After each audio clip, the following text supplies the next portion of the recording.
This is Fenway Park, the oldest and smallest ballpark still in use in Major League Baseball.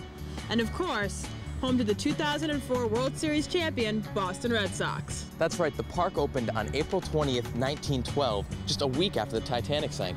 Making this park not only a Boston landmark, but also a national treasure. First I have to say, good morning, Emerson!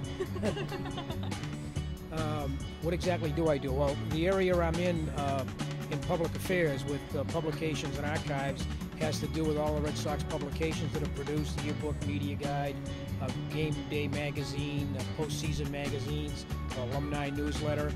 It's actually been a pretty involved process in getting ready for opening day. We've had a couple of rehearsals, but it starts real early. At the end of, once you have such a monumental season, you start to think about, how can you truly commemorate, this monumental achievement of 86 years in the waiting. Kind of all centers really around what that championship pennant's going to look like, and a lot of people have worked very hard into what the design of the rings and what the rings look like, since the rings are going to be presented on opening day. The first year they go in, they win 105 games and go to the World Series and win the World Series, and they had that Duffy's clip out there, which is very unique in left field.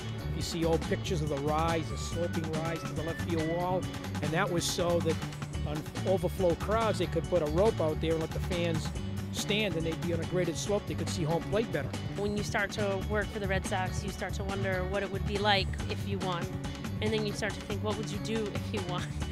Waiting for this and waiting for this and waiting for this, and you just wonder, you're like, well, what's it going to be like when we win? So you can't really prepare for it, but you start to think about, what can we do to celebrate? Now that baseball season's underway, the best way to spend an afternoon in Boston is here at Fenway Park.